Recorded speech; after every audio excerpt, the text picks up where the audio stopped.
Hey guys, Bird Yugioh here, coming at you another deck profile. This time it is Herald of Perfection. Really fun, negate everything deck. Just very control. It can go second as well with a few cards that we play in this. So I like to call this the very, very consistent version of Herald of Perfection. I find that every card is almost usable in your hand. It's got quite a few normal summons, but that's completely normal for Herald of Perfection deck because most of your normal summons are basically discard fodder for your Herald of Perfection card. So yeah, without further ado, let's get right into the deck profile. If you guys haven't already, go and subscribe. Got excellent content coming up as usual. Starting off with the big boss monster, Herald of Perfection. You want to get this out. So this is a ritual-based deck, obviously. You ritual summon it with Dawn of the Herald, and then during either player's turn, when your opponent activates a spell, trap, or monster effect, you send one fairy-type monster from your hand to the graveyard, negate the activation, and destroy it. So it's just negates everything. Absolutely perfect.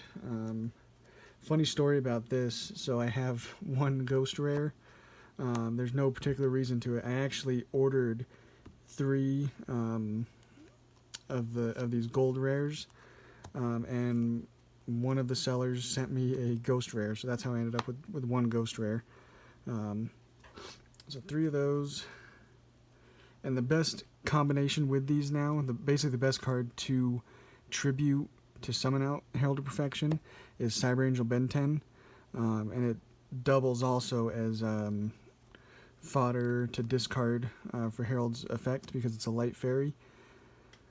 It's a level 6, and if this card is tributed, which is the only effect you're ever going to use, you're never going to summon this. You're just going to tribute it for a Herald, basically. And then when you if this card is tributed, you just add one light fairy type monster from your deck to your hand. So really, really good. Gets you another card to discard for Herald of Perfection, which is primarily what you want to do with this deck is get a Herald on board and have, as many light fairies in hand as you can, so you can just negate everything your opponent does. And then the last of the ritual monsters we play is Chalice Lime. Now this one we actually can summon because we do play the Incantation ritual spell, but mostly what you're going to be doing with this, you can reveal this card in your hand, discard one card, and if you do, special summon one Incantation from your deck, which basically means you're going to search a ritual monster or a ritual spell, basically is what this card becomes. So really, really good. And then now on to some of our normal summons. Really good one is Manju. Again, he's a light fairy to discard for Herald. When it's normal summoned, you can add one ritual monster or ritual spell from your deck to your hand. Simple as that. Really nice. It's level 4. 3 Galdagra. You saw me play Galdagra in one of my versions of Necros. I really like the card. It pays life points, so you pay 3,000 life points and send one monster from your extra deck to the graveyard, which is almost always going to be Herald to get that search, because if this is sent to the graveyard, you can add one ritual monster or ritual spell from your deck to your hand. But you can also, he's one of the cards I was talking about for going second.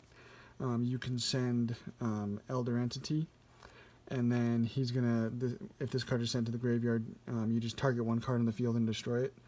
So it's a really good way of getting rid of problem cards, basically. So it's twofold. Mostly you're going to be using it to search, just gain more advantage, but you can use it to get rid of some stuff on your opponent's board. And then in Heralds, the best combination with them are the Star Seraphs, especially for your normal summon. 3 Star Seraph Scepter, and then 3 Sovereignty. You want one of these, one of each in your hand, and then you're going to be normal summoning, special summoning this, adding another Sovereignty, and then special summoning that. So you'll then have 3 monsters on board. And then when you Xyz summon, because you're going to be Xyz summoning for like 3, you have a couple options for that. You can target 1 card in the field, destroy it, and if you do, draw 1 card off of his effect. And then when this card is special summoned, you draw 1 card. So you gain a lot of card advantage with these, and just another body on board. That's really good, so I'll get to those in the extra deck. And then some of the other engines that we play, the Incantations, 2 Talismandra.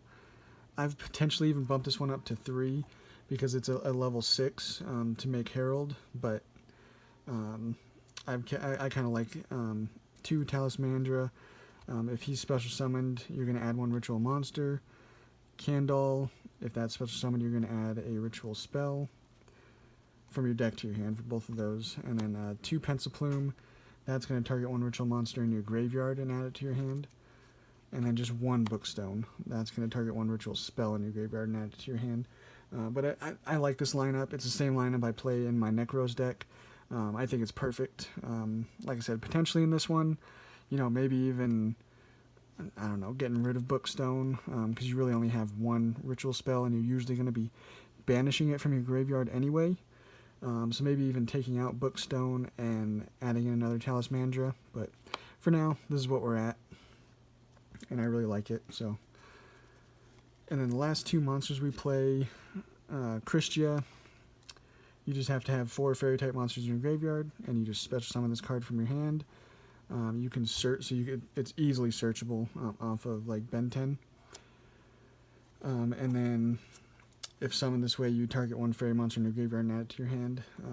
So I mean, that's like ideal board, is having Herald of Perfection and Christia on board. Your opponent's not gonna be able to special summon, and then you're negating whatever your opponent does: spells, traps, monster effects, anything. So that's your ideal board. That's what you want to get to if you can. Christia, absolutely amazing. Oh yeah, I forgot. Yeah. Neither player can special summon monsters when Christia's on board. And then just 1 Honest. Again, it's searchable if you need it. A lot of times I find I don't need it because you're just negating everything and your opponent just is usually going to scoop. But if you need a little bit of attack power to get over something, it's really nice to have an Honest. And at worst case scenario, it's discard fodder for your Herald of Perfection. So it's never dead in hand. So that is it for the monsters. I think it's super perfect. Like I said, the only thing might be just adding another Talismandra, but, the only problem, actually it's not even a problem at all. You just have to reveal a ritual monster in your hand, which you don't play too many, but you have ways of searching them, so I think it's perfect. Everything has a purpose, and pretty much everything gets you something. So, aside from these 2, really, everything in here is getting you some kind of advantage. So, really, really nice. And then onto the spells. There's no traps, so onto the rest of the deck, basically. One of our best, just like all-around cards, is Ritual Sanctuary. It's a field spell. It does everything we need it to. You can discard 1 spell card, and you add 1 light ritual monster or ritual spell card from your deck to your hand. So very good search power. And then another effect, you can shuffle any number of spell cards in your graveyard into the deck, then target 1 light fairy monster in your graveyard, whose level equals the number of cards you shuffled, and special summon it. So it's your way of, getting some of these back into the deck to reuse again. And also, obviously, special summoning a decent monster to board. So it's really, really nice card. The absolute best card of the spells, at least, is going to be Pre-Preparation of Rites. You just add 1 ritual spell card, and then 1 ritual monster that's listed on that card. So in this case, you're going to be adding Dawn of the Herald and Herald of Perfection off of just 1 card. So really, really good. And then obviously Preparation of Rites is amazing as well. you just add one level 7 or lower ritual monster from your deck to your hand. So any of your ritual monsters you can add to your hand with this. I really like playing both of these, and you have to, obviously, for obvious reasons. But if I have both in hand, usually I'm trying to bait out like an Ash Blossom with this, and then they think they're stopping you somehow, and then you just activate this, get exactly what you need. So these are absolutely necessary and absolutely perfect for the deck. And then here's the other pseudo going second card that we play. Extra Foolish Burial. You just pay half your life points, and you send, again, one monster from your extra deck to the graveyard. So, again, search anything. Search any of your, sorry, not anything, any of your ritual spells or ritual monsters by sending them. Or, like I said, if you're going second and you need to get rid of something, sending Elder Entity to just pop a card on board is something you can do as well. So again, I like that at 3, just super consistent deck. And then now for some of the draw power. We have some really good draw power in here. 3 Pot of Desires. It doesn't really matter what you banish, to be honest, as long as you're getting those 2 cards is more important than anything. You know, ideally you want them to be light fairies for Herald of Perfection, but Pot of Desires, absolutely amazing in this deck. 3 Celestial Observatory. You just place one level 6 monster from your hand or face up on your field onto the bottom of the deck, and you draw 2 cards. So you have a pretty good amount of targets for this. You got your 2 Talismandra, and then you have your 3 Ben 10 and 3 Herald. You know, so if you have duplicates of one of these, you know, you could always shuffle one back in. But it's just, again, another nice draw 2. Especially if you have Herald on board, that's all you want to be doing is drawing. You don't really care, you know, about putting that other Ben 10 onto the bottom. You don't care. You want to just draw cards. So that's also, again, why we play 2 Merciful Machine Angel. It's a little more restrictive. I mean, obviously, Celestial Observatory is restrictive too. But Merciful Machine Angel, you have to tribute 1 Cyber Angel, ritual monster from your hand or field, and you draw 2 cards. And then you place 1 card from your hand on the bottom of the deck. So it's a little restrictive, like I said, but, you know, again, if you have multiple Ben 10s, or you don't need to use one, you know, it's always nice to just get some other cards that you do need. And then 1 Terraforming for obviously searching out our field spell, which is absolutely amazing. And then now our ritual spells, 3 Dawn of the Herald, and 1 Inception. Really cool thing with Dawn of the Herald. You use this obviously to ritual summon your Herald of Perfection. And then you can banish this card, or basically its effect is when Herald of Perfection is ritual summoned by his effect, which it's always going to be, you can banish this from your graveyard and target one of the monsters in your graveyard that was tributed and return to the hand. So it's always nice to, you know, you have Ben 10 and Herald. You activate Dawn of the Herald, tributing Ben 10, and then you're going to get a search off of Ben 10, plus get to add Ben 10 back to hand. So that's 2 negates already for Herald because of this really nice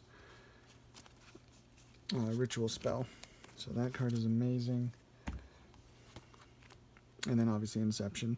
You can always discard this off of Sanctuary and be able to use its graveyard effect.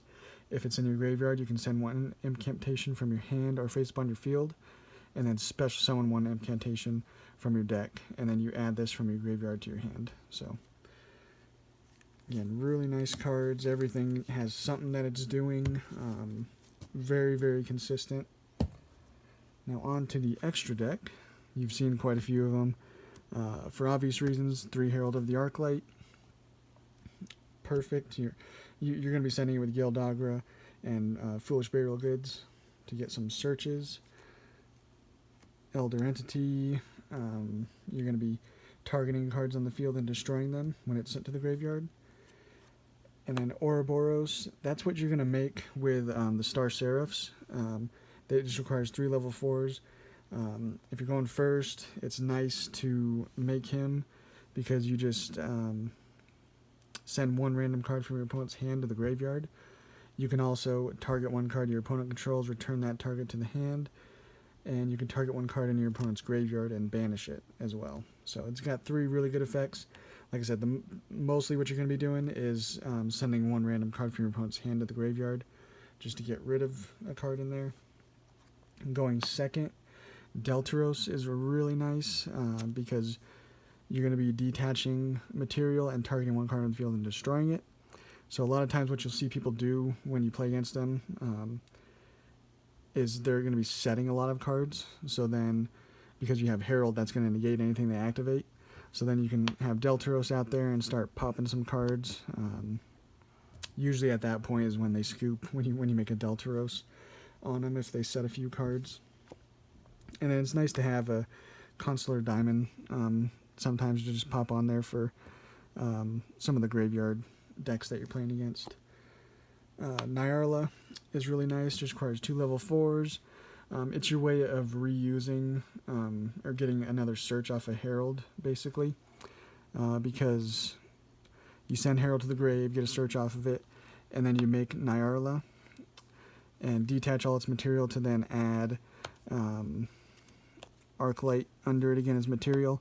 So then when this again is sent to the grave, you're going to get another search off of the Herald of the Arclight. So it's a cool little thing you can do. You know, it's not always necessary, but it's good to have. Abyss Dweller, again, I mean, if you're making a Herald of Perfection and Abyss Dweller against some of the meta decks, they're pretty much done. I don't know much that they could do. Dugaris, just nice draw power, normally is what you're going to be using it for. But you can also special summon a monster from the graveyard in defense position.